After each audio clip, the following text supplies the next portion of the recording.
We are live. We are back.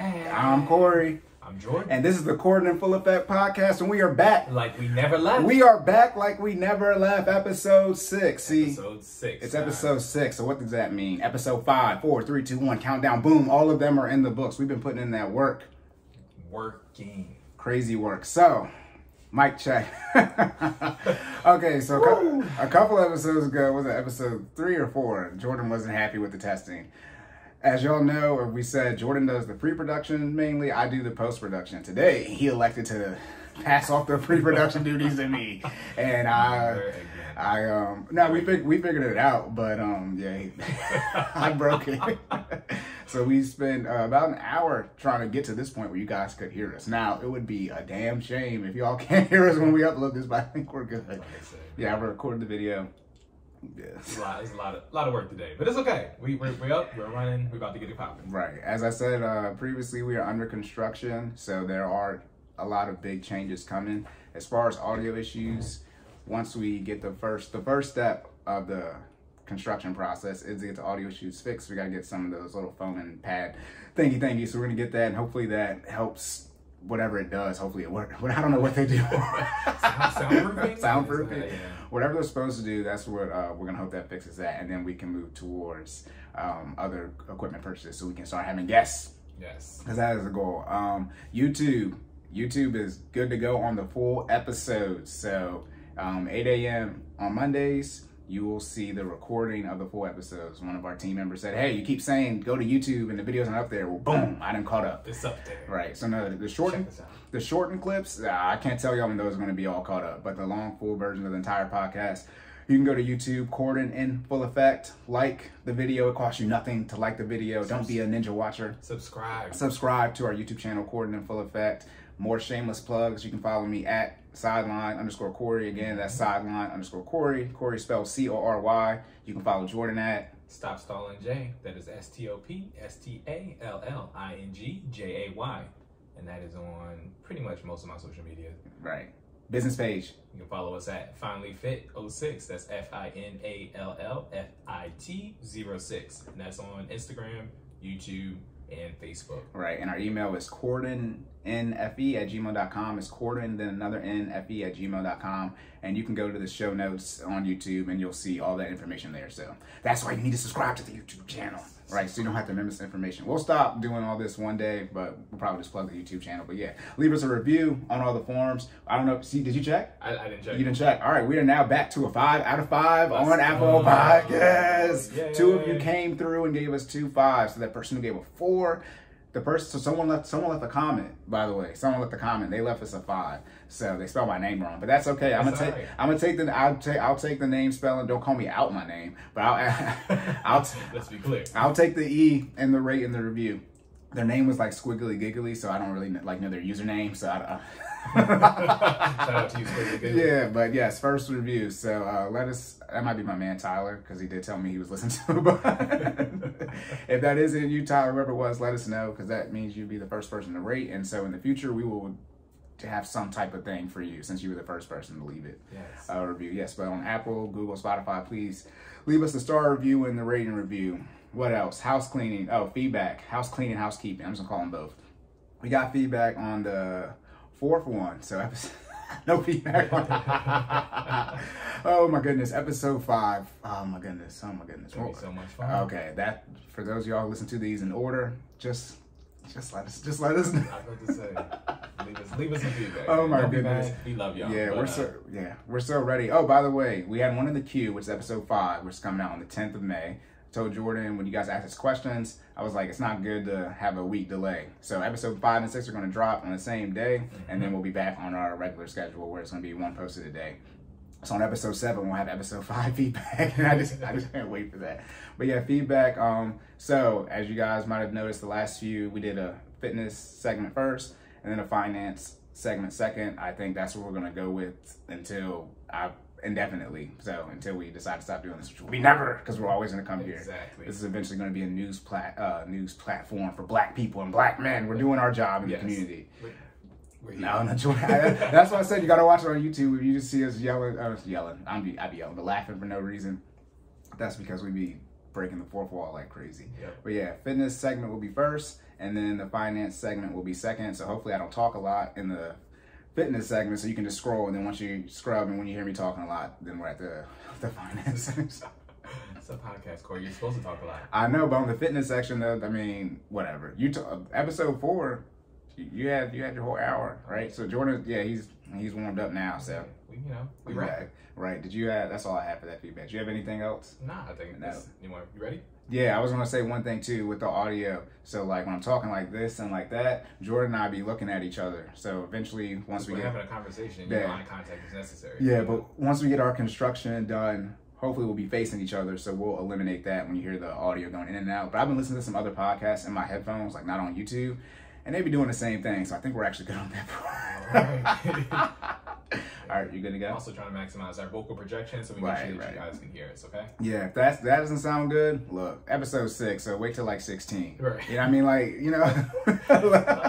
It'll all come together eventually, all right? Yes. Stay locked in. Right. Okay. We all good? I'm good. Good. All right, good. Done with the housekeeping. So boom, as I just said, fitness segment is up first. So, we're obviously going to keep doing questions. So first question I had for Jordan is on episode, I think it was 4, you mentioned what you like should be eating and putting into your body.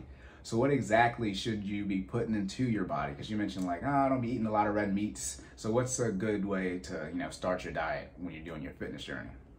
So one, what you consume is literally based on your goal, right? So again, trying to gain muscle, or if you're trying to lose weight, your diet should adjust accordingly. Now, are we talking about what someone should be eating in general, or what I eat? You can do all 3. You can do losing weight, gaining weight, and how you do your diet. So those are all 3 options. Okay. So your diet should actually custom made to you, in the sense that some people have dietary restrictions. That's all I was asking to clarify. Yeah, that's what I was saying. Yeah. But so if you're trying to lose weight, you're clearly trying to create a caloric deficit. We talked about this before. So you're trying to make sure that you're consuming below your daily allotted amount of calories. So you want to make sure that you're balancing out your macros and you're consuming the right amount of proteins, carbs, and fats. So if you're creating a caloric deficit, most of the time you want to make sure that you're getting an adequate amount of at least proteins. I would say proteins, carbs, as well as fats, but you got to kind of cut the fats out a little bit if you're trying to create a caloric deficit. Why do you need to cut the fats out? Because it makes you fat? Yeah.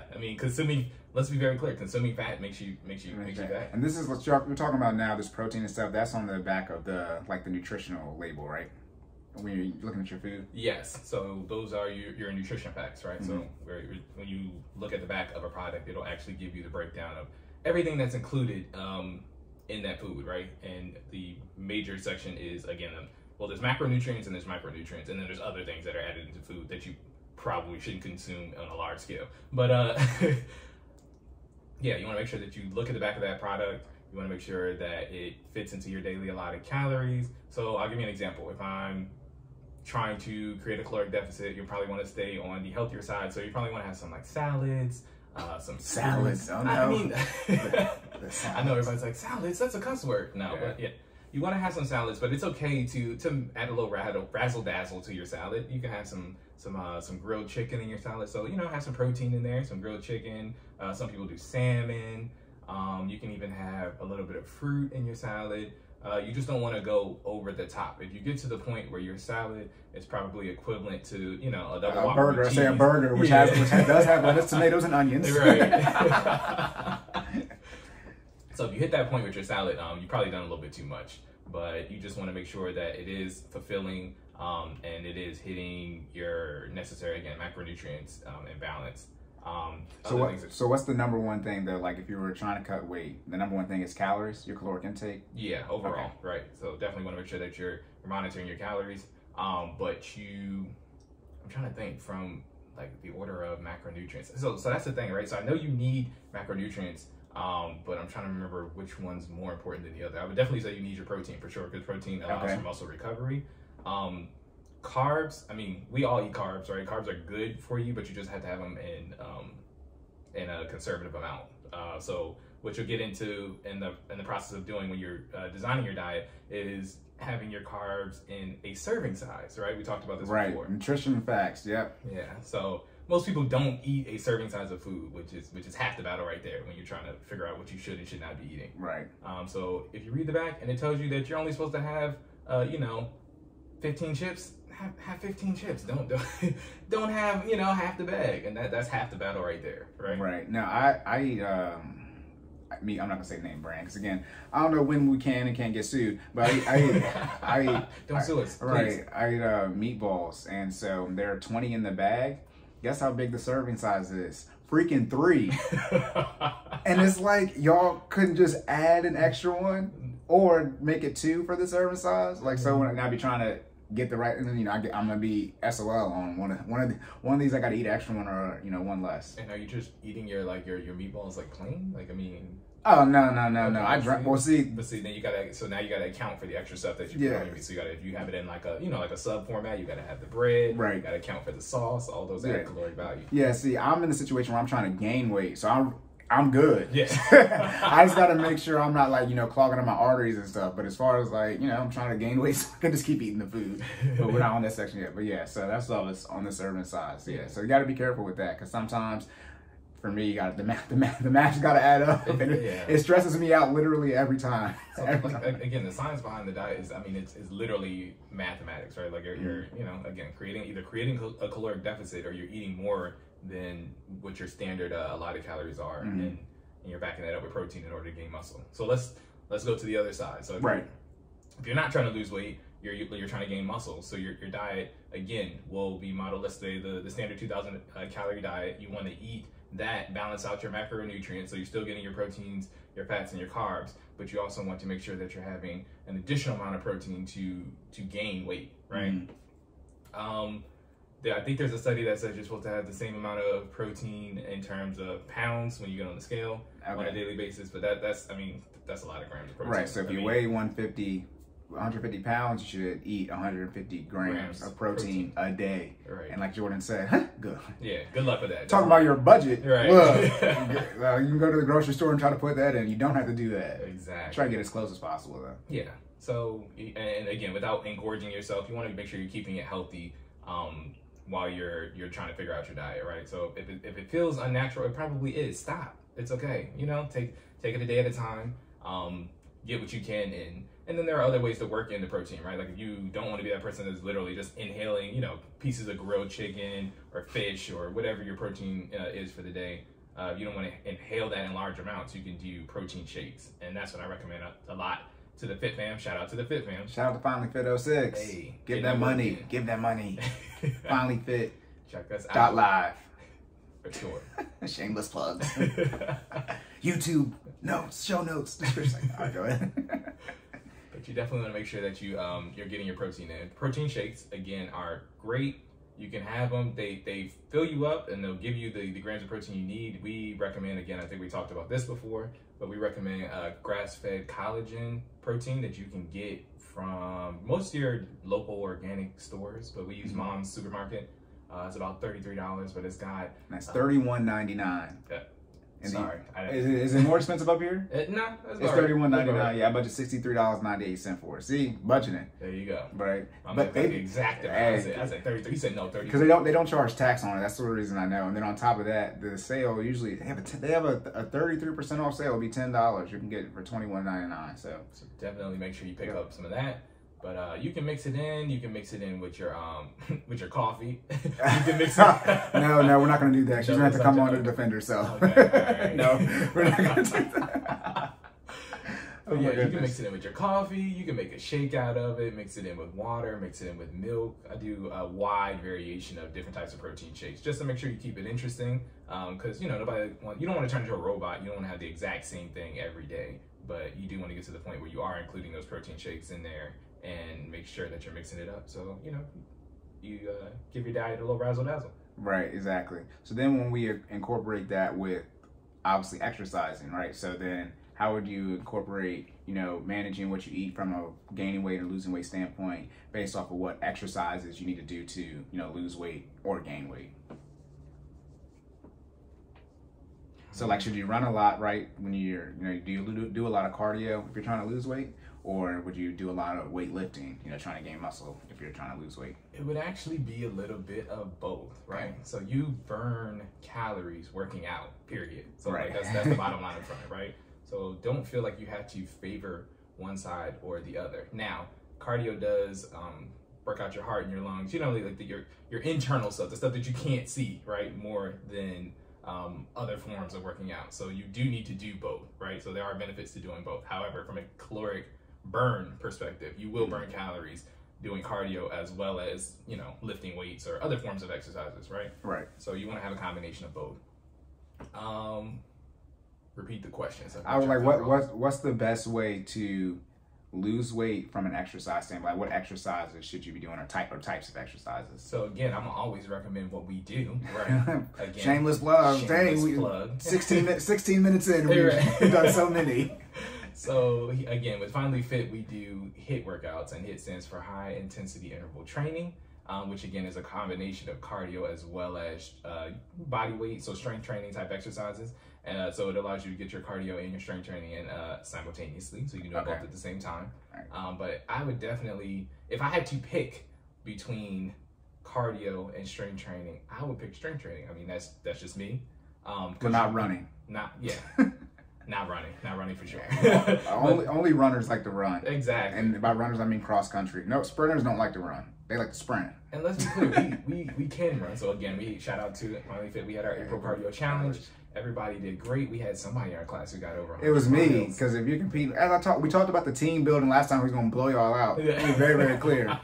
Very He's clear. putting that work in, man. 100 triple digits miles in 30 days. So that is impressive. He was getting it in. Yeah, I'm gonna tell y'all this though. It's gonna hurt. It is. It is. Even if I walked a lot, but it's going to look, man. Look, working out is one of those processes. Like, I mean, it's going to take a toll on your body, right? But right. Staying consistent. The alternative is being inactive, and that taking its toll on your body, and you don't want that either. So, yeah, definitely make sure you stay active.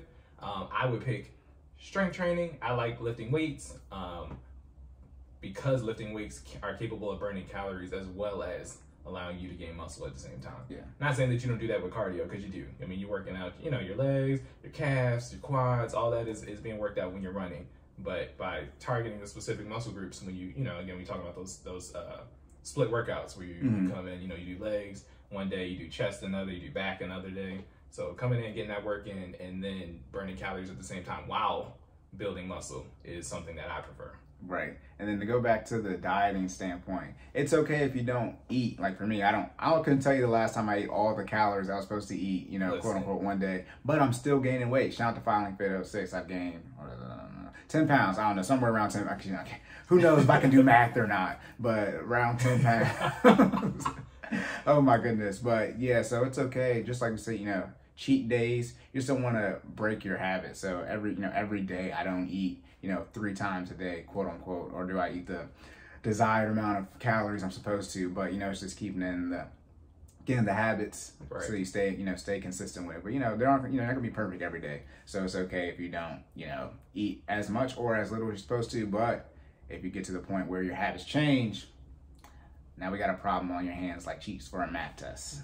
Yes. And New Jersey Twerk did steal that line from Barry Bands, for those of you who listen to battle rap. But yeah. Yeah, you just want to make sure you're creating those sustainable lifestyle habits. And if your goal is to gain weight, right, you want to make sure that you're gaining healthy weight, right? Again, you don't want to just engorge yourself. You don't want to start gaining weight and it show up in like your abdominal area or just on your thighs. Like, we want to make sure that you're gaining weight and gaining muscle, right? And it's going to the desired places, so you're having the desired result when you're gaining weight, not just like, you know, I don't want to make you fat. That's what I'm talking about, the distribution, because you were telling me about that with the protein shake. You're like, nah, bro, because it can go. You might gain the weight goal. So how does that work? Look, man, it can, like I said, if you're consuming, let's say you're trying to gain weight, right? If you're consuming calories, but you're not being active while you're consuming those calories, right? That's where the protein just kind of like starts to sit. You know what I mean? You can get a little belly, you can get a get a little thigh weight, you know what I mean? It might go to these areas that you don't want them to be in, right? Yeah. So if you want to, for the ladies, well, I guess the guys know it too, but you want to get, you know, your squats in, you want to get the peaches like Justin Bieber. You want to get your butt in shape. So what are some exercises you can do for that? And then how does, like you said, the weight distribution, depending on what you're eating, how do those play? So you got to make sure you're consuming that protein, but you just gotta mold it while you're consuming that protein. Why'd you do your hands I like do my hands that? like that. The podcast can see, but you gotta mold it.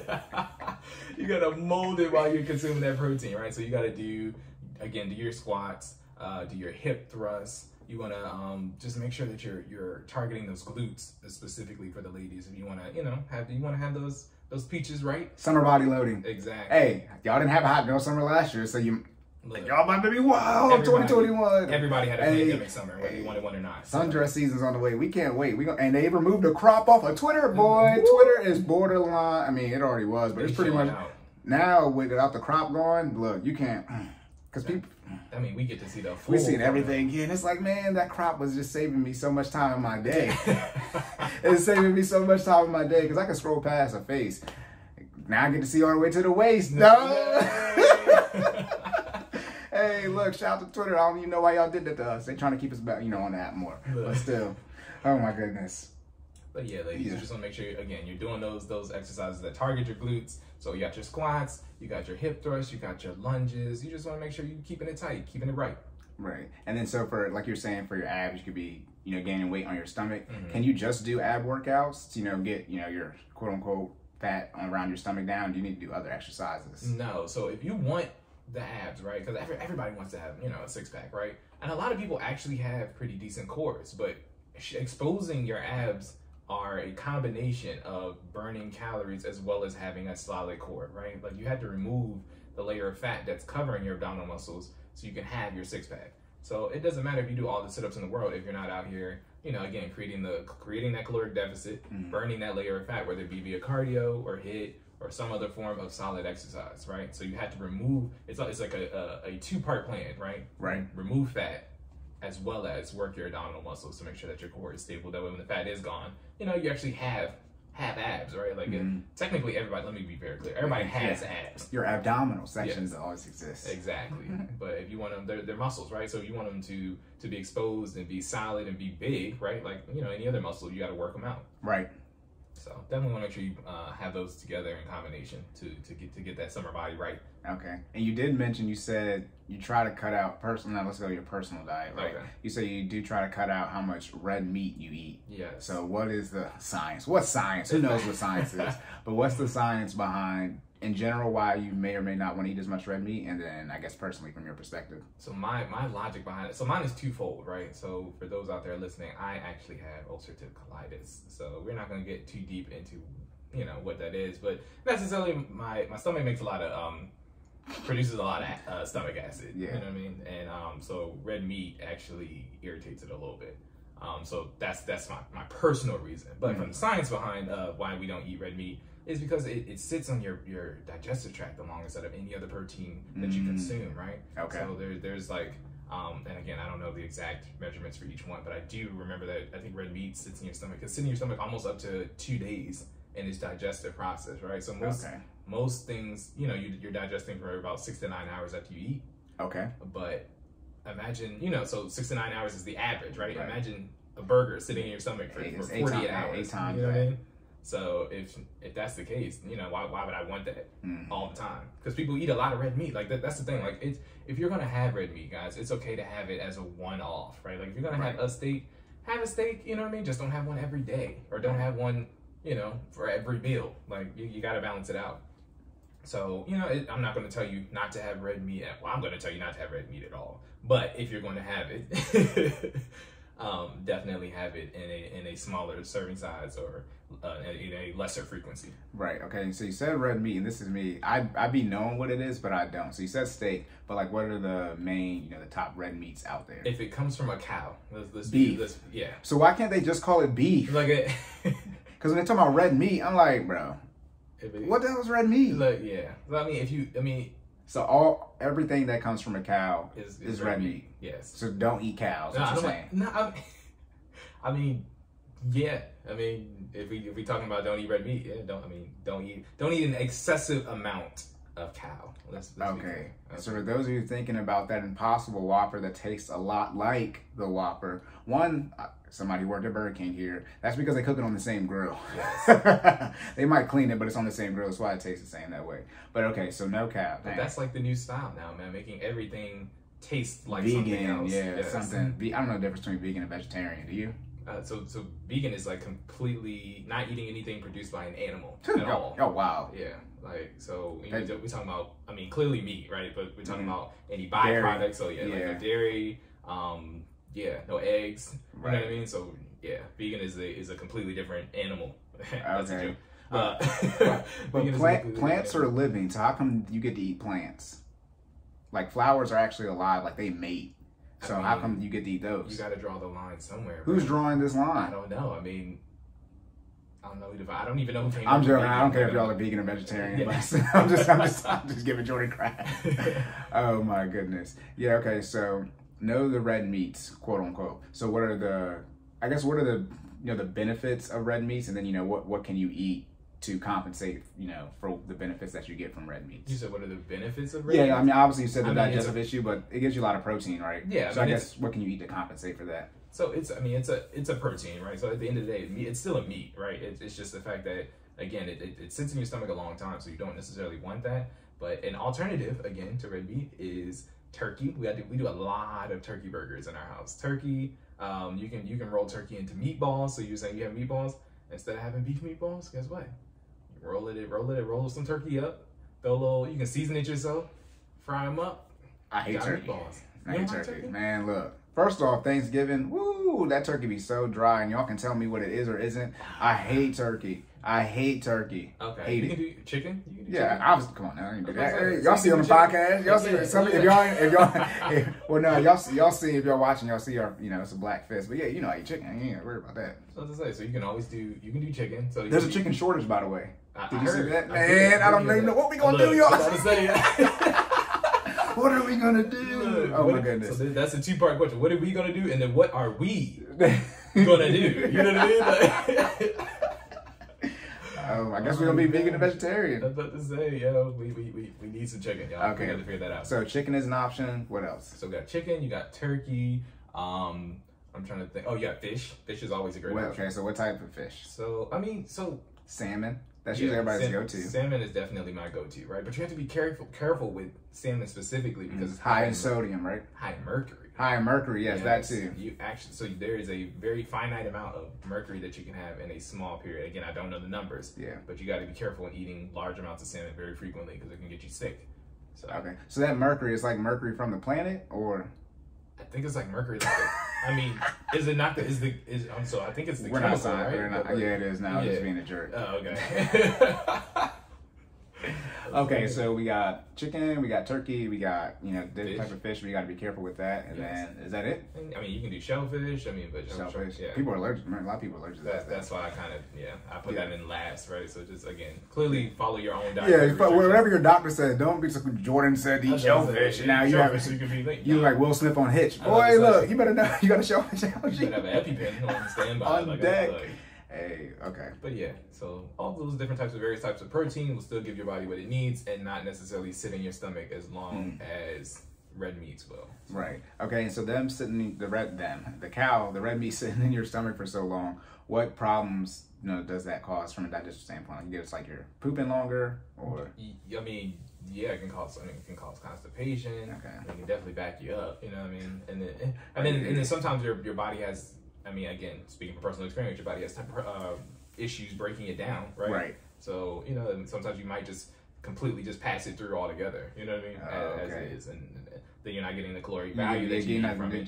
Yeah. So then you did all that and it's not even beneficial to you. You know what I mean? So it's like, pass. You know what I mean? Like, I heard the same thing with water. You're supposed to drink however much, gallons or whatever water, ounces. 64. But you're not supposed to like drink it, like chug it all at once. Then you just pee it all out, and then you don't actually get the benefit from the water being in your body. Yeah. So water, you just got, the important part about water is you're just supposed to stay hydrated, right? So again, like you said, almost like a consistent amount of water throughout the day over time. But you don't want to just wake up in the morning and inhale 64 ounces and be like, all right, I'm done for the day. Like that's not gonna.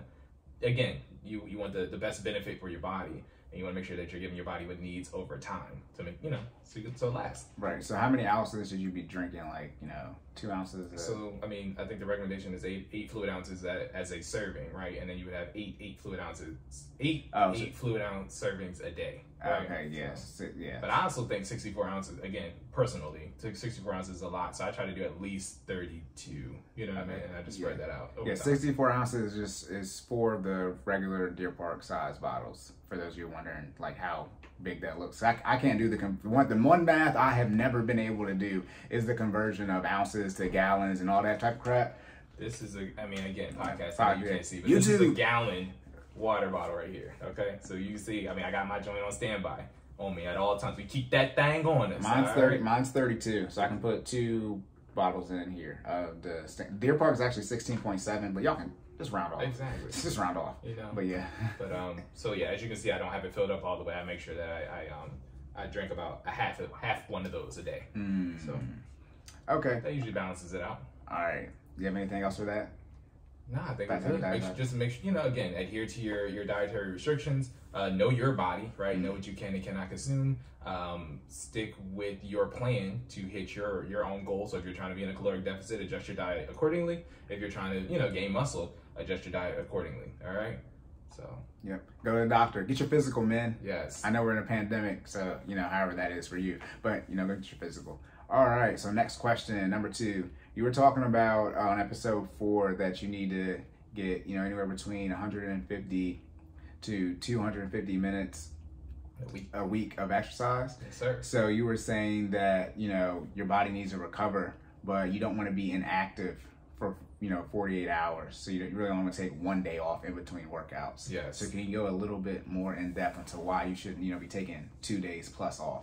So there's a process that your body starts when you become inactive for extremely long periods of time. And that starts at about 48 hours. And then, of course, the longer you stay inactive, the more things that begin to happen to your body. But there's like a variety of effects that begin to occur when you are inactive. So that's the primary reason why I recommend that you need to, you can take 2 days off a week, but I would never take 2 consecutive days off, in a week, calendar week.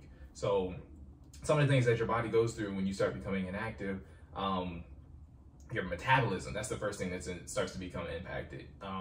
Your body, so again, your metabolism, for people who don't know, is the way that your body breaks down calories. If you're in a consistent fitness routine, your metabolism is usually used to breaking down calories at a specific rate. It's almost heightened, if you will.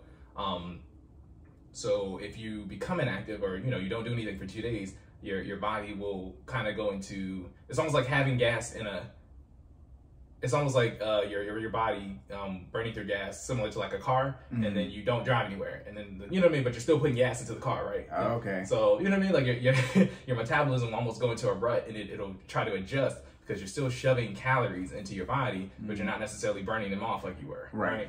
So now it goes into the state where it's almost like storing it on your body as fat, and your body will do this regardless of whether you're active or not active, but your metabolism will determine how fast you burn off those calories. Does that make sense? Okay. So your body always is technically storing fat, but being active allows you, again, you got to drive that car around, so you make sure you are burning off, using some of that gas, right? You never want your gas tank to overflow, and that's what happens when you become inactive.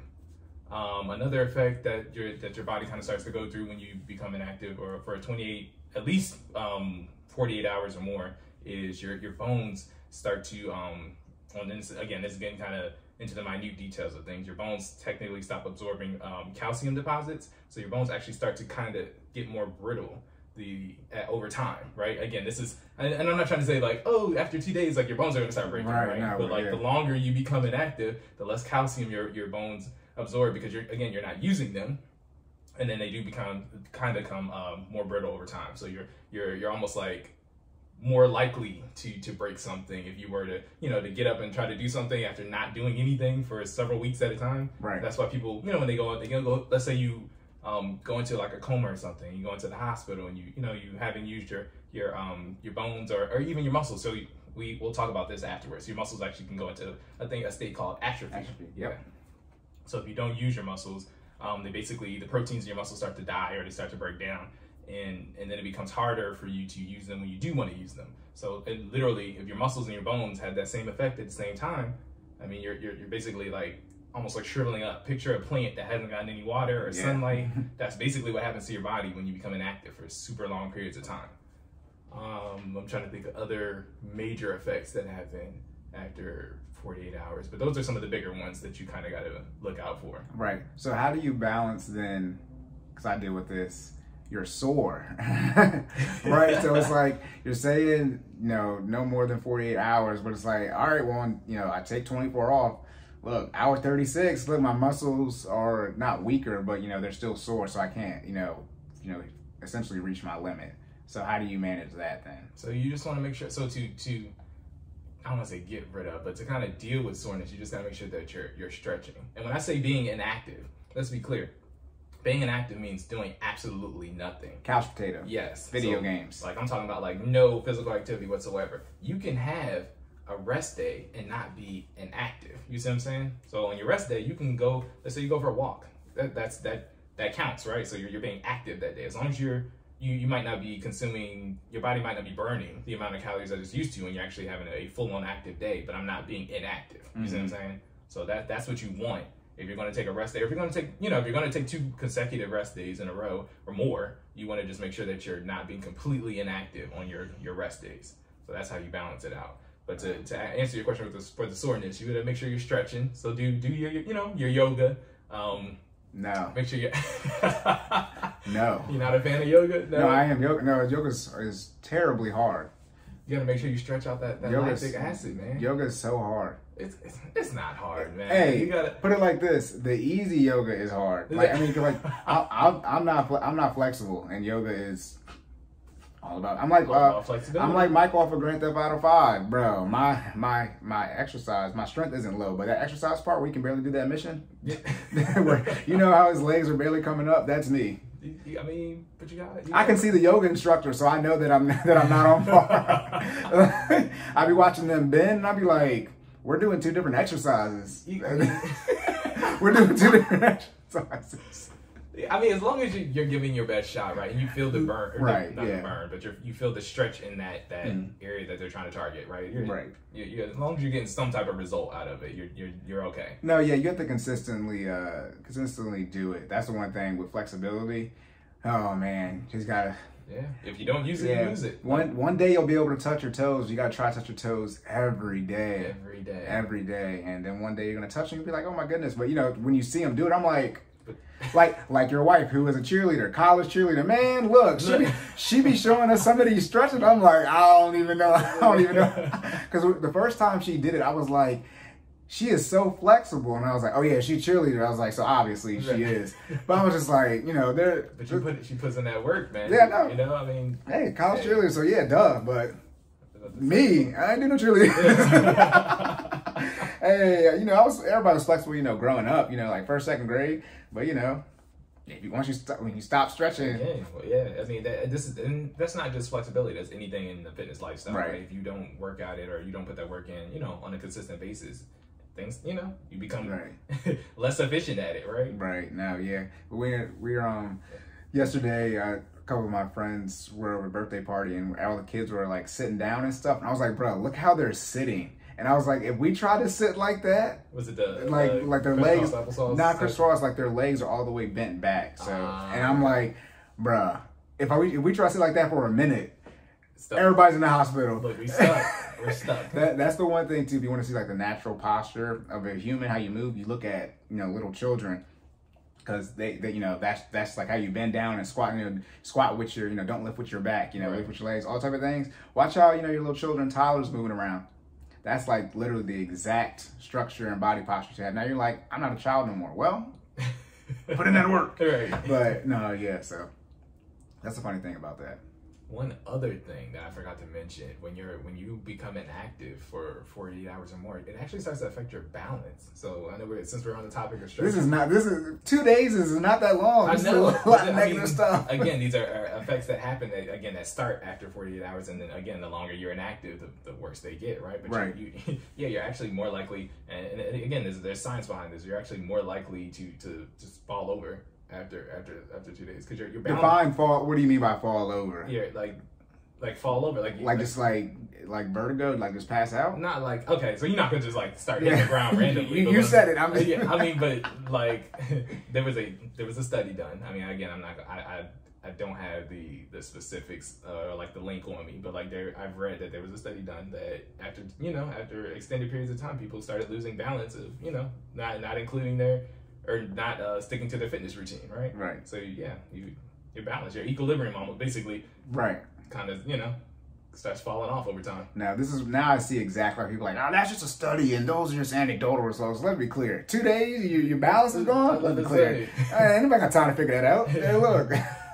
It's almost like hit points. You're in a game, and you know what I mean. Like your hit points start fading if you don't put in that work to maintain them. Yeah, that's like on Grand Theft Auto Online. Your stats will start dwindling down if you don't, get on every day. Exactly. Right, so you'll start losing your balance. Gotta put the work in, man. Okay, so and then the other thing is you gotta as we get older, right? So like there are multiple factors that go into how fast these things start dwindling off, and age is one of them, right? So like the older you get, the longer you're inactive, the harder it is to snap back in right? shape. Yeah, so it's like, balance ain't one of them things you want to lose. You know what I mean? And then as we're getting older, it's hard to maintain. So you get in shape and stay in shape. You know what I mean? Man. That's why, look, for those of you who don't know, for people who played sports growing up, it ain't nothing like being a teenager in shape. So for those of you who weren't in shape as a teenager, you don't even know what it's like to like just crazy recovery time. I would love to have and I'm saying this as a 28-year-old. Shout out, hey, my birthday was on Thursday. I say Jordan had a birthday 3 days ago. Yeah, May 6th. So shout out to youth, but 28 still young, but it is. But I would love to have the recovery time and the strength and the agility of 21, 22-year-old me. You couldn't tell me anything. Like I bulletproof. Exactly. I mean. Again, I was playing college ball, but like I some of the workouts we had to do, I would do that stuff and bounce back and be fine. Next day. Now, if you yawn the wrong way, exactly. I'll see y'all tomorrow. I need a recovery day for that. That was a workout. You know what I mean? Like, nah, I used to like vertical in the back of pickup trucks. If I try to do, first off, that's high risk situation. So I was young and dumb. But if I try to do that now, I need some money on the line. Right.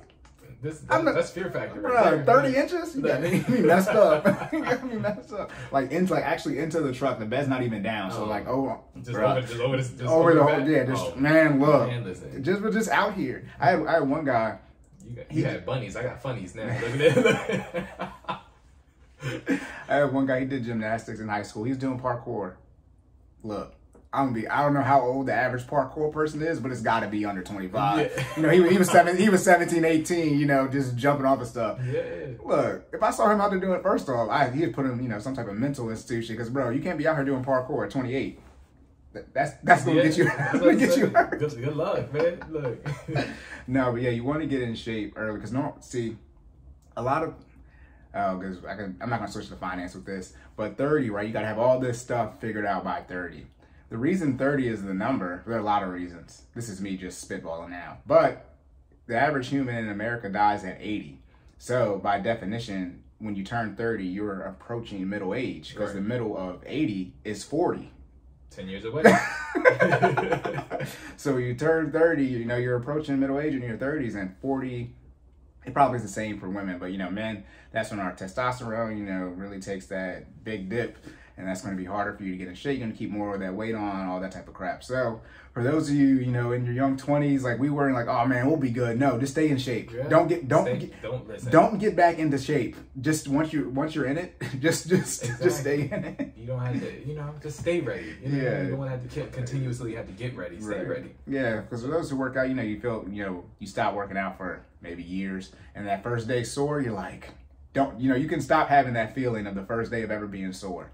So, just keep that away. I think the average, right? So I guess the average, so we're talking about the state and, you being inactive. I think after 2 weeks, you can technically lose majority of the gains that you put in. So it doesn't take that long. That's 14 days, guys. Yeah. You can lose all your gains in terms of, I think cardio is the first thing to go, right? Like literally you can take a day off from working out and feel, and add 20 seconds to your mile time. You know what I mean? Like, and that's a single day. So after 14 days, that's when those things are like maximized, right? Those effects of being inactive.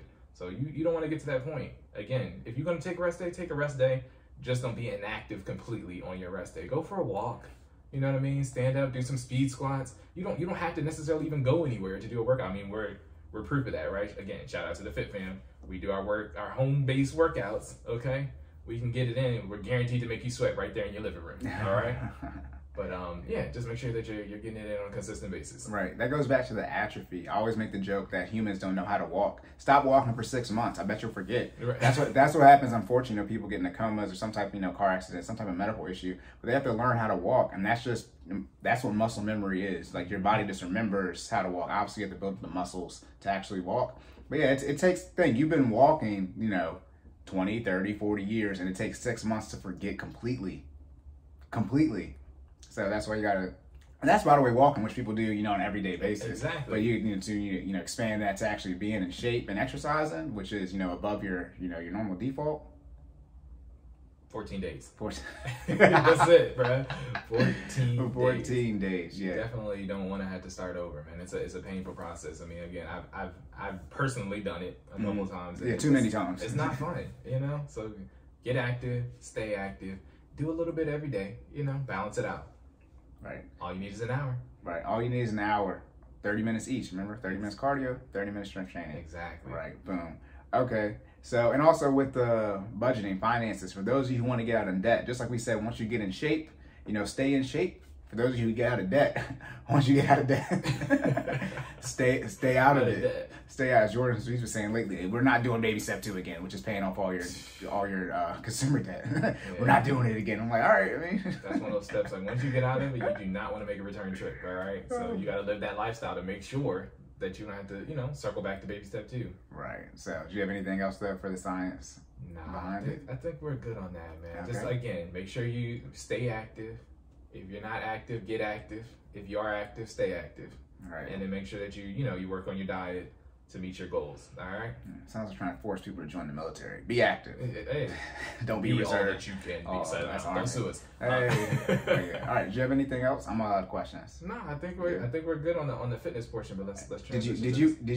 You didn't ask people to ask you questions. So I did not. You didn't. Okay, that's cool. All right. So did you next time? Right. Or if they ask. Right. Well, next time I'll ask them. Ask them. You tell me to tell you. You're right. But all right. So did you have finance questions for me? I do have. You do have finance questions for me. Are you ready? No, I was gonna say. So do we want to do the guest people and the people ask me questions first, or do we want to do yours? Let's do yours in case. Are you gonna forget? No, we're good. Okay. I just want to make sure our audience who were nice enough to ask us questions. Right, they get theirs first. Right, yeah, and this is a good transition. So, 50 minutes. I'll be able to tell them where their questions are being answered at. Okay, so do you want to read them or you want me to read them? I'll read them to you, and then you I'll pitch and you knock them drinks out the park. Yeah, because I thought you was about to say I'll pitch and you catch and no.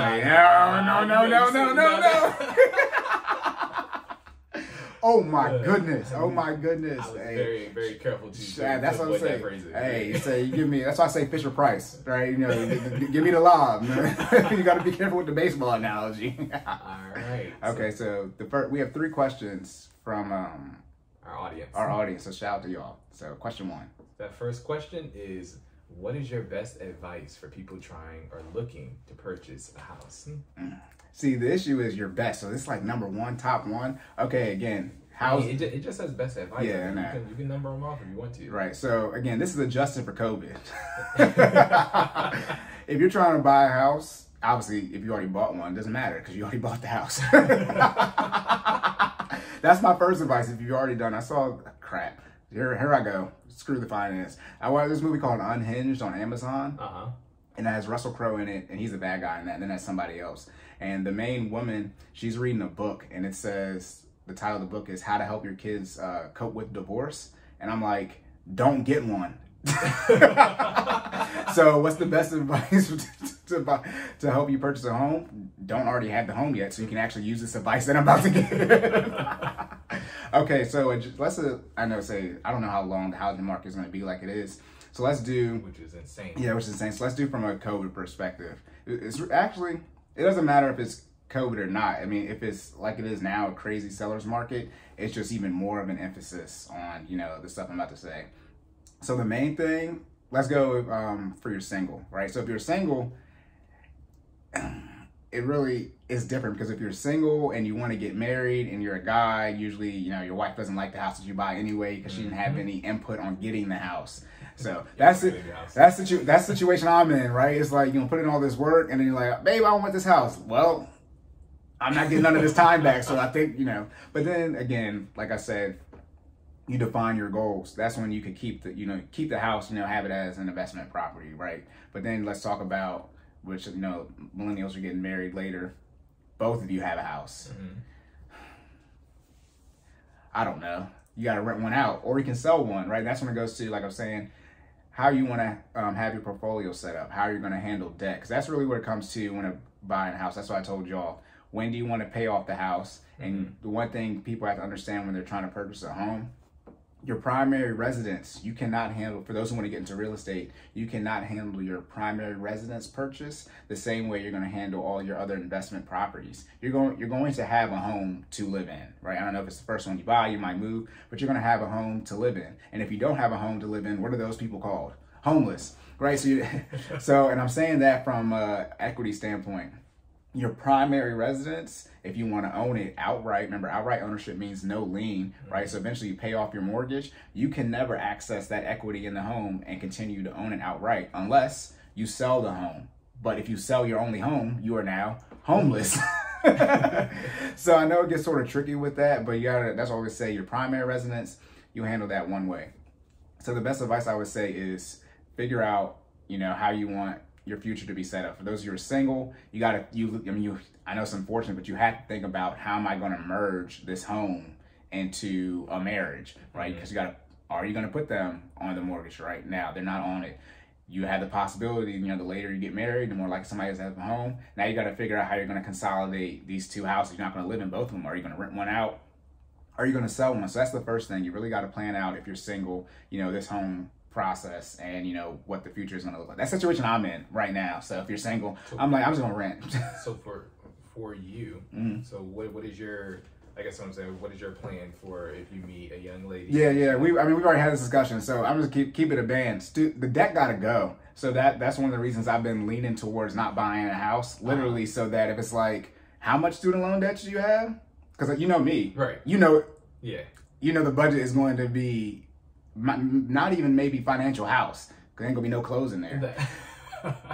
You know, hey, we talk about the hair and the nails in episode 5, right? And I would say, and obviously you don't have to, it would never come down to that, right? Because it's assuming, you know, somebody I would be marrying, so it wouldn't be that big of a deal, right? And also, if I'm marrying them, they're gonna be on board paying off the debt, so it don't matter anyway, because that, you know, you're not, you're not getting proposed to. Yeah, it's gonna be very clear. You got criteria. Okay. It's gonna be very well. This my brother would always say this. I don't got no kids, so why do I have to accept you with your kids? I don't got no debt.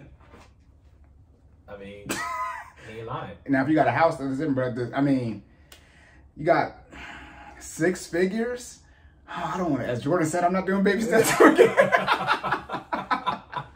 Oh my goodness! And I did baby steps. You know, I was still at home, but look, Jordan tell you, look, my budget was skimp. I paid for gas, insurance, and that was it. Everything else went to debt. Talk about breaking out a budget. Yes. Corey's top was twisted around about 3 times. Yeah, I was still squeezing. Yeah, I was putting 70% of my income towards debt. So, no, yeah, I mean, for me personally, I mean, that's what I'm leaning to, because I don't want to be in that situation, because for me, as you can imagine, ladies, but the finance is going to be brought up quick, so it's not like I'm going to be 6 months in and I don't know how much debt you got, because I'm not about to be here for 6 months, and that's called a waste of time. Look, that's like a second date. Yeah, right, yeah. I mean, because I'm comfortable with it, so I have no issue, you know, disclosing, you know, how much I make, all the type, and I have no debt, so. I think you're only uncomfortable with it if you don't have a plan for it.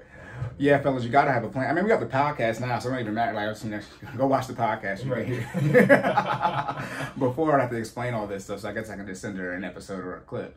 But no, I mean, I don't know how many men or women, anyone is in this situation, but people are experiencing now, for those who are, you know, getting out of debt, and it's like, how do you merge your finances with someone who has debt? Right. And I say, look, you don't want to be on this is actually for another question that's coming up, but you don't want to be on the same page when it comes to finances with your spouse. you want to be on the same page when it comes to finances with your fiance. Don't marry someone who you're not on the same page with your finances with. Yeah. Oh my goodness. So that's what I'm talking about, the, you know, intense marriage counseling, all those things to really figure it out.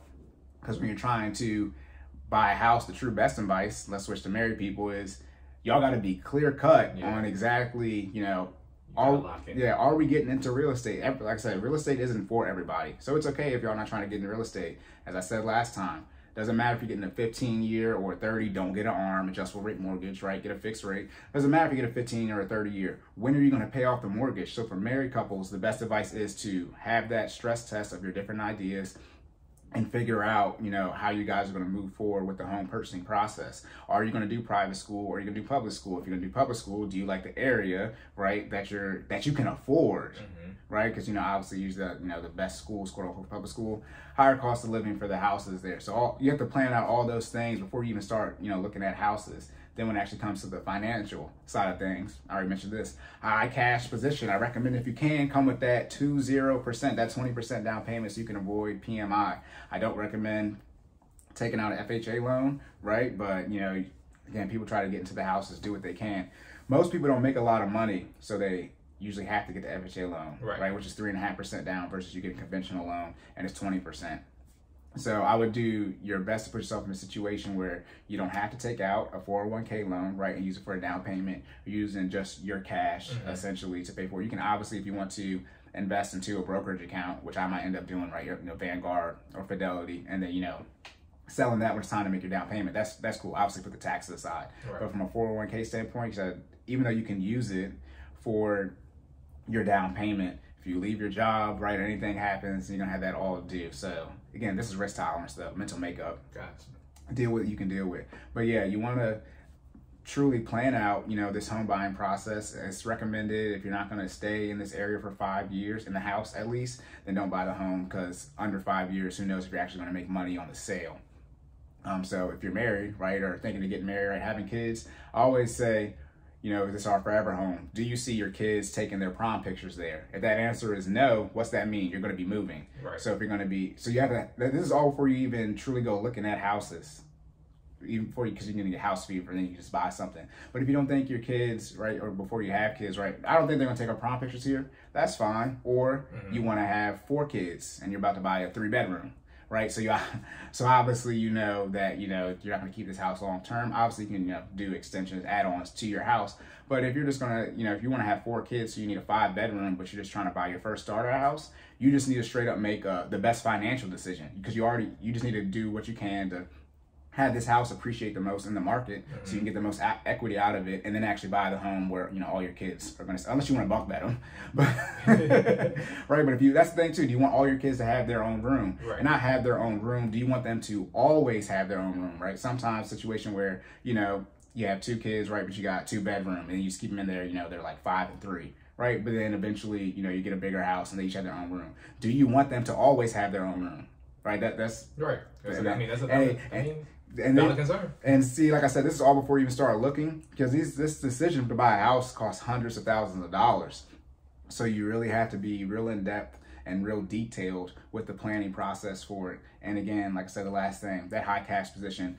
You want to have as much money as possible. I talked about, you don't want to move into a house, right, with no money, because you'll be house poor. You don't want to ever be poor. So hopefully you have 3 to 6 months saved, and then your down payment is, you know, whatever it is on top of that. So let's say you're trying to buy a $300,000 house, so 20% of that is $60,000, and let's say your 3 months of expenses is $18,000. So for 6 months, so you would have a total of $88,000, right? So 60,000 of that is for your down payment. And I did the math to get wrong, because 60 plus 18 is 78, so you have $78,000. You have $78,000, and 60 that's for your down payment. Then when you move into the home, you still have your emergency fund of $18,000 sitting there. And again, adjusted for COVID, you probably want even a little bit more than that. Or on top of this, people usually you do the inspections, right? You say, okay, they'll pay for the inspections, right? And so we have to pay for that. During COVID, you're paying everything. It doesn't matter if you get inspections or not, because you're not gonna be able to get the house, you know, with the seller's not paying for whatever work needs to be done for the inspection. So don't even do the inspections. Right. Do the inspections. I'm joking. But as far as like actually, you know, breaking down the deal, the way COVID is right now, depending on where you're at in the country, you got to pay for whatever needs to be fixed for the inspections. And so you want to have that money there depending on what it is. Obviously, you know, if you need something like a roof or there's significant electrical or plumbing issues, you know, those got to get fixed right away. So you want to have that money already on hand, right?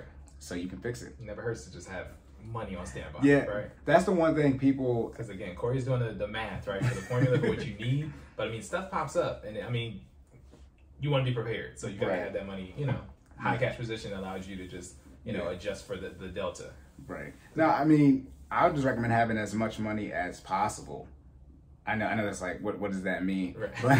But save. When in doubt, just save. But save it all. Again, the best advice, best advice, build a team, mental makeup, then get on a budget. I recommend you pay off all your debt if you can. If you can. It depends on your age. Really, when you're over 30, it's going to be hard-pressed to pay off all your debt if you don't have a house, because you're going to want to get a house so bad, especially if you have kids. Mm-hmm. But if you're under 30 and you have no kids, just pay off all the debt before you get a house. I mean, you... So much easier. Yeah, it's so much easier. And like right now, due to COVID, right, we have a lot of debt. People don't have to pay it. But once you know all the debt is due, right, your student loans, all these things get back into your budget, you're going to see how much money you don't have. Really, when you're buying a house, you want to have anywhere. I've seen some low numbers. They say spend no more than like 15-20% for your mortgage payment, right? Which is like, some people are like, what, right? But anywhere, you know, 15, 20, 25%, 30%. For your mortgage payment. That's the funny, oh, Jesus Christ. Think about this. When you go get a mortgage, what do they look at? They want to make sure your debt to income ratio isn't what? Above 36%. But how is debt to income ratio calculated? It's your monthly debt payments as a numerator divided by your gross for the month. But ladies and gentlemen, you don't get to spend your gross. Why are they using money that you don't have to calculate your debt to income ratio? Exactly. So your debt to income ratio is higher than whatever they say it is because they're using a dollar amount that you don't have. The best thing I recommend is get as close to 0% as possible. But then just think, if you have a 36% debt to income ratio and you get your mortgage, and let's say your mortgage is 25%, right? That's 51%, but it's actually higher than that because your debt to income ratio is based off of your gross. So you just, again, the banks want to make money off of you because if they don't, they go out of business and you couldn't get a loan from them. That's what it says, so pay attention to that. But yeah, best advice is single or married. Plan out the house purchase. Obviously, if you're single and you're, looking to get married, it's harder to do that. But plan out, how this house is going to impact, you actually getting married. And for those of you who are married and haven't bought a house yet, you guys need to do some intense planning. I say reverse engineer your debt and figure out how you want your entire portfolio, your entire estate, not real estate, but your estate set up for your net worth. And again, if you haven't done this yet, go through marriage counseling, right? Yes. Go through marriage counseling if you haven't done that. If you're listening to this and you're like, I don't even know how, some married people don't even know how much their spouse makes. I don't even know what you be doing. Yeah. We didn't even really talk on joint bank accounts yet, but like. Kind of communicate. Yeah. You're not communicating. You're not on one accord. If you don't know, you have to have all the information to make the best well-informed decision, right? Like if you don't know all these things about your partner and you guys aren't communicating about it, then how you gonna buy a house together? I don't even know your income. Oh, I know how. They just do it. And then you look at these numbers and you see why everybody's struggling. But I mean, if you got that's the one, oh my goodness, that's the one thing too why the advice is just so funny out here. If you look up, how to get a mortgage or how to pay your home off, right? They'll pretty much say, hey, you got all this credit card debt and student loan debt and car loans, right? Save up your emergency fund. Hold up. Don't get the mortgage if you have all this credit card debt, car loan debt, and student loan debt, and no emergency fund. That's why it's just so confusing. And one of the reasons we're doing this podcast, because the information just is just blasphemy. Yeah. Why, if I'm giving you advice on how to pay off a mortgage, you need to have no debt, hopefully, right? Why wouldn't you have an emergency fund in place before you get a home? Even if you do a FHA loan, you do 3.5%. You got to have an emergency fund when you move in. That's probably like if I had one thing to say, you got to have money aside. Yeah. I mean, I don't even understand how people move into homes with no money. Most people have no money though, so I guess that's why. And why would you want to operate a lifestyle just in general where you can't use all of your income because a portion of that is just always consistently dedicated to debt, right? Yeah. Get that money back, people. You want that, right? Like pay those things off. Right. Yeah, and also too. Again, I don't know how much y'all make. Actually, the person who asked me this question, I do know how much money they make.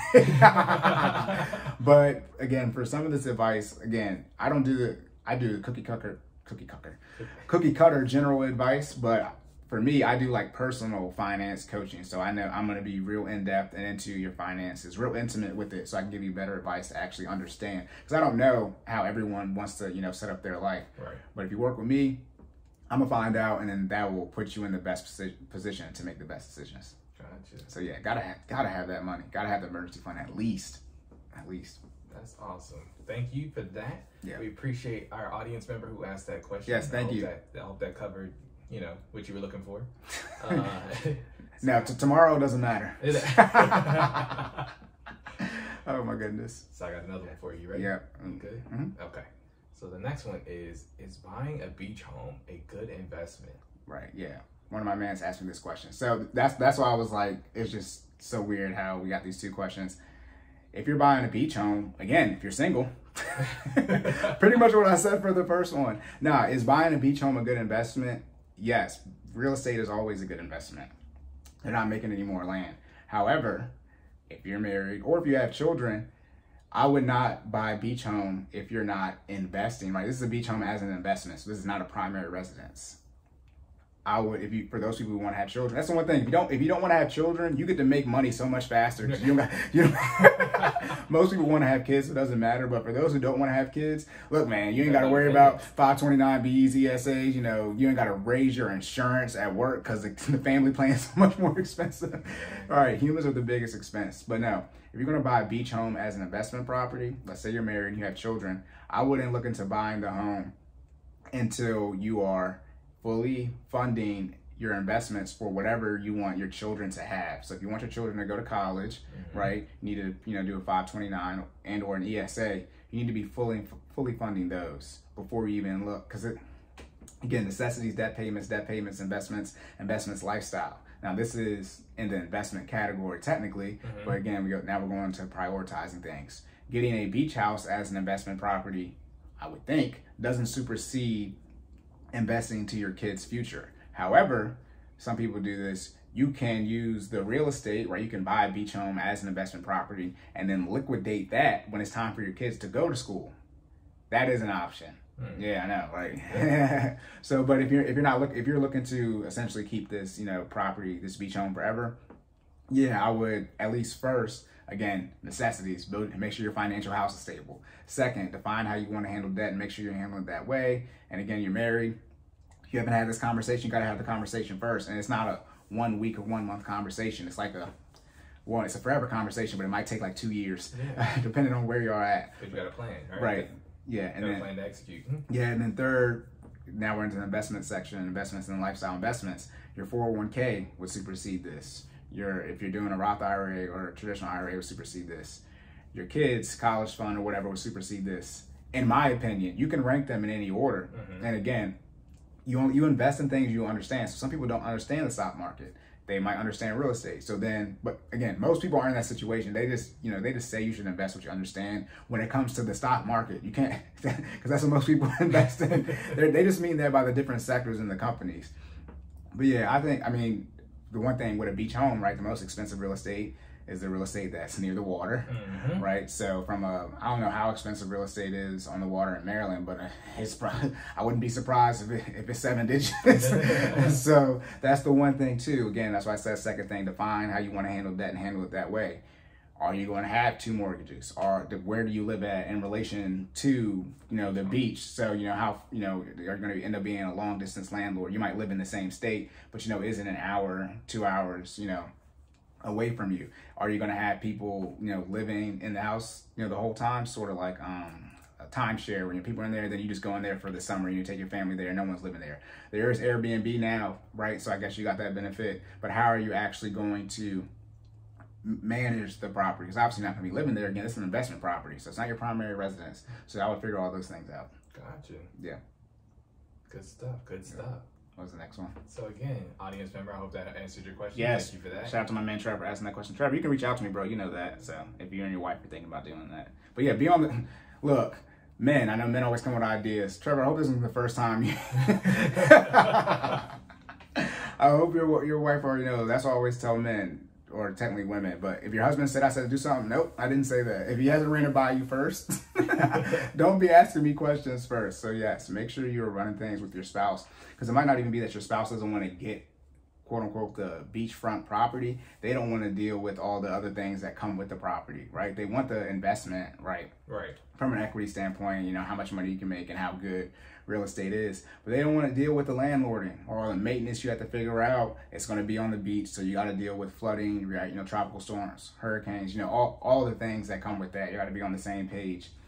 Because the one thing I will do is if you're not on the same page with your spouse, if you listen to me, one of you, y'all will be divorced because you got to be on you got to be on the same page with your finance. So that's really key. Which brings it back full circle. Bring your spouse to the finances, okay, to the finance meeting. That's where they at. So you gotta worry about that with me. Communicate. Y'all gotta be on one accord, and then bring that. You know, so you bring that to the table with something to work with, right? Right. You know, you can't be one to do X, and then your significant other is trying to do Y. Y'all gotta be together, right? Yeah, that's the one thing too with real estate. If you're gonna use, you know, a beach home as an investment property, are you gonna have it rented out the whole time, right? Or are you looking to essentially flip that, you know, property into another property? So that's the one thing people got to look at when they get into real estate. Am I going to quote unquote keep this house forever and just always have rent coming out of it, or am I using this to invest in to gain the interest on it with the real estate market and then selling it to get, you know, a bigger home or, you know, more properties based off of how much equity you get? So those are things you need to plan out for. Good stuff. So the next one we kind of have like I remember it.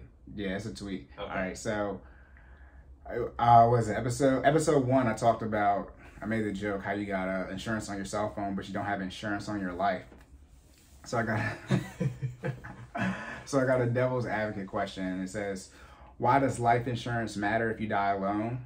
They think that life insurance is only important if you have someone to take care of after you're gone.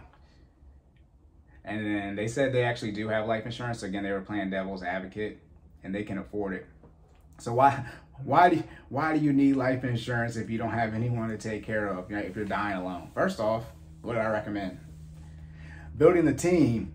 So if you're dying alone, how many people actually die alone? That would mean, obviously, hopefully, right, your parents don't bury you. So your parents are gone.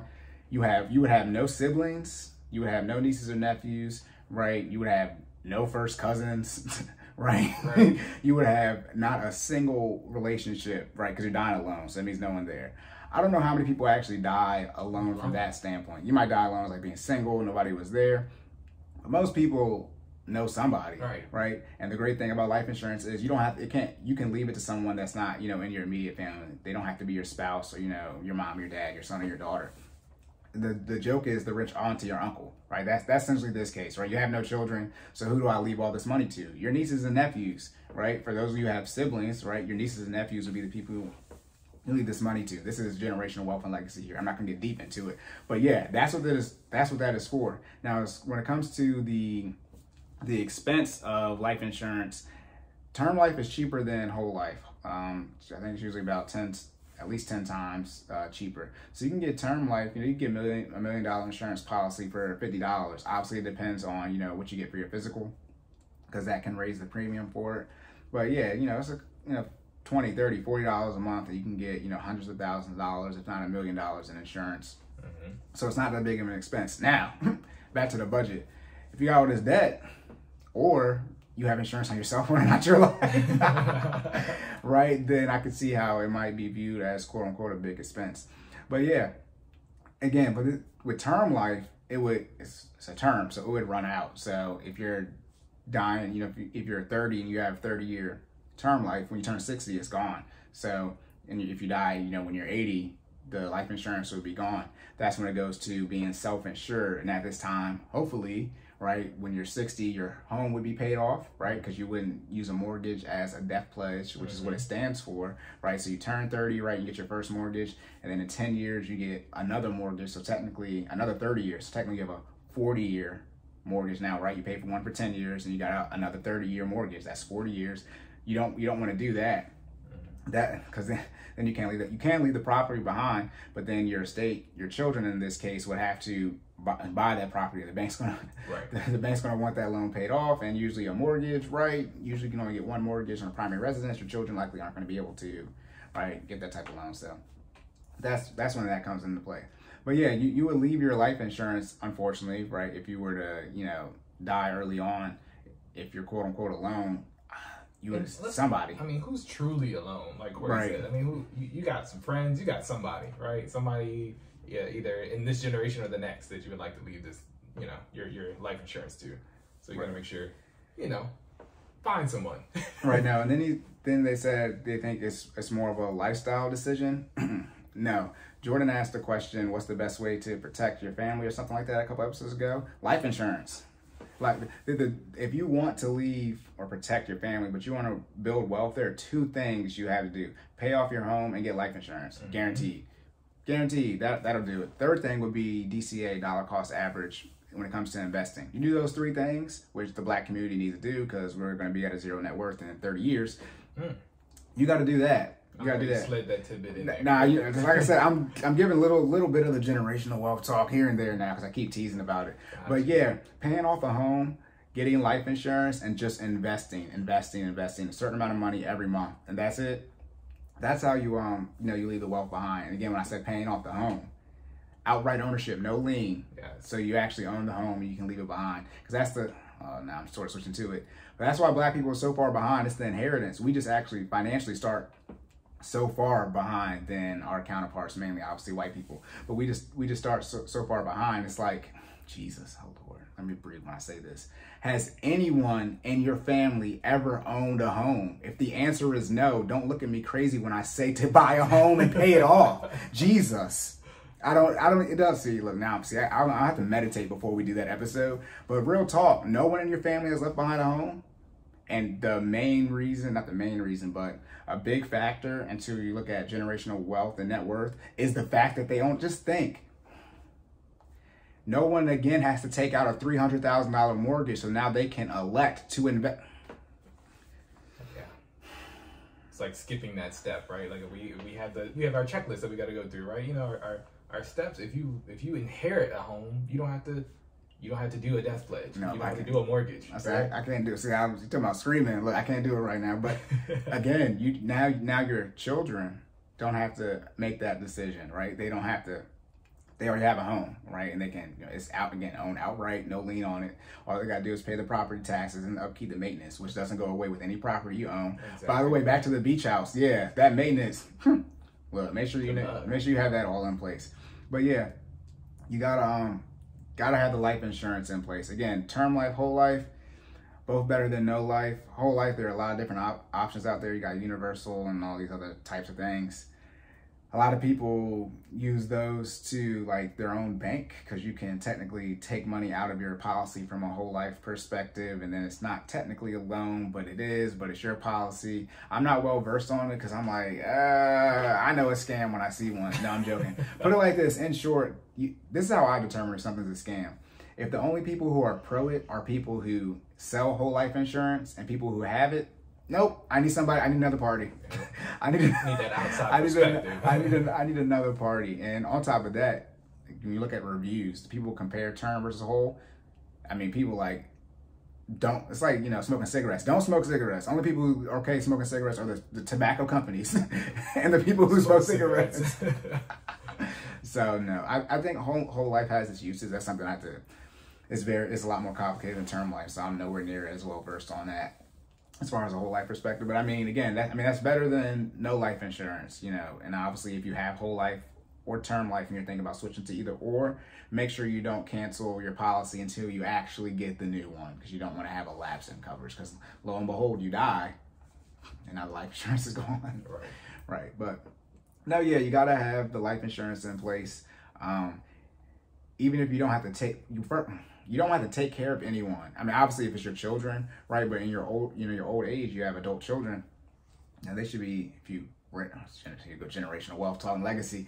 If you raise them and teach them, make sure they're financially literate, then you should be good to go.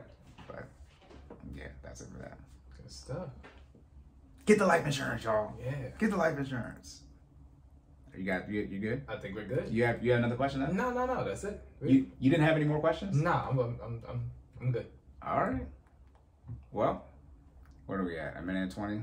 Yeah. Let me think. Okay. We're all good to go. Nothing for the I think for fitness. I can never remember which one to say. Right. Do you have anything else for finances? Let's start there. Oh, I keep on forgetting this. Taxes.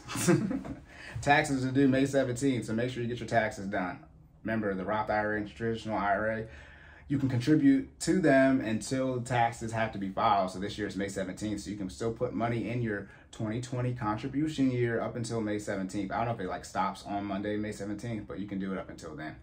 So make sure you get your taxes filed. Yes. File those taxes. You got seven days from the time you hear this if you listen to it when it drops. So, don't be behind on your taxes. Let me think. Oh, Biden dropped his the new bill. It's not, I don't know if it's COVID relief. That's the one thing. Oh my goodness. So I was talking about that. I'm so glad I read up on this. So I was talking about the 401k loans and how there's COVID relief on them. That stopped December 30th, 2020. So that's why it's good to read information. But yeah, I was always saying the student loans, right? There's no student loan relief. There's only COVID relief. Yeah, that new bill that got passed when Biden was president, it didn't, extend everything that was extended when Trump was in office. So because we were talking about that 401k loans, and I was like, oh yeah, you still got the COVID relief. Nope, it's gone.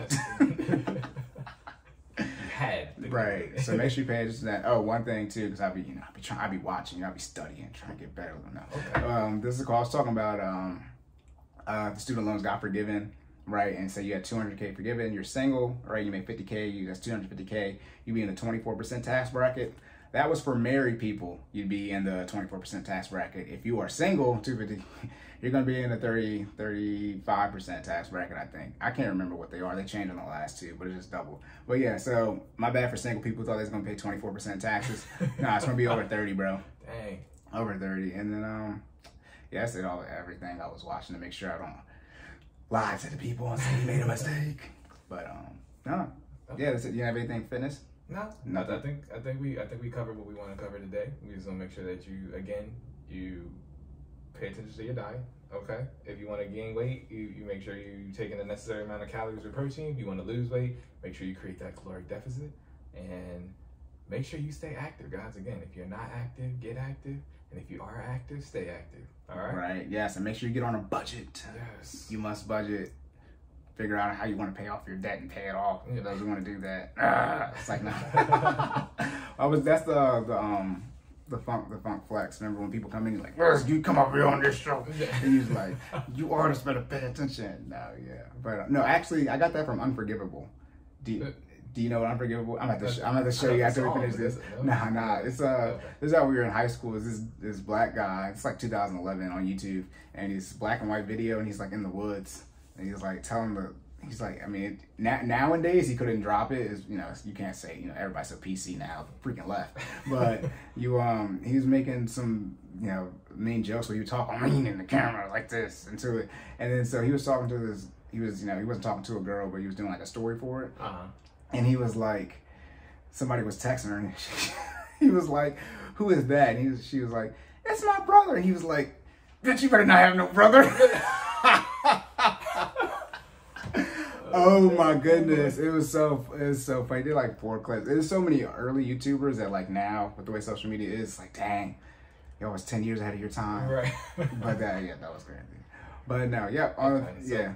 Are you good? No, what were you about to say? No, I was just gonna the plugs, man. I was gonna tell the people where they can find you at. Shameless plug time. All right, you can follow me at sideline_Cory. Again, that's sideline_Cory. Cory spells Cory, no E. That's me. If you leave a rating review and spell it with the E, I'm gonna be like, but I'll take the rating review. We appreciate the rating review. Yep, and then you can follow Jordan at Stop Stalling J. That's StopStallingJay. business page. Business page at FinallyFit 06. That's FinallyFit 06. Finally.live for the website. Yes, Come join us on Monday and Wednesday. Give Jordan and his wife money. Good. Also, for those of you watching this on YouTube and didn't like the video yet, and I told you to like the video. Like the video, it costs you nothing. Like, subscribe, comment, share. Please. Look at the please hands. Oh yeah, Jordan's doing the please hands. Please. Prayer hands. Are those prayer hands or mean please? People just use them synonymously. I was about to say, I never know. A little bit about I'm praying. Yeah. That when you're praying, when like you're and subscribe and share. That's always that meme with the dog. God, it's me again. Yeah. When you're praying to God, you're asking him, please, God, please, I need these blessings. But no, and then also the show notes will have all of our information. I'm in there. Please rate us and leave a review on Apple Podcasts, on Google Podcasts, and on Spotify. Again, YouTube channel is Cordan in full effect. Please follow us. Yes. And that's it. So, I'm Corey. Remember to save more and say less. And keep making better your best. And we will catch y'all next time. Next time.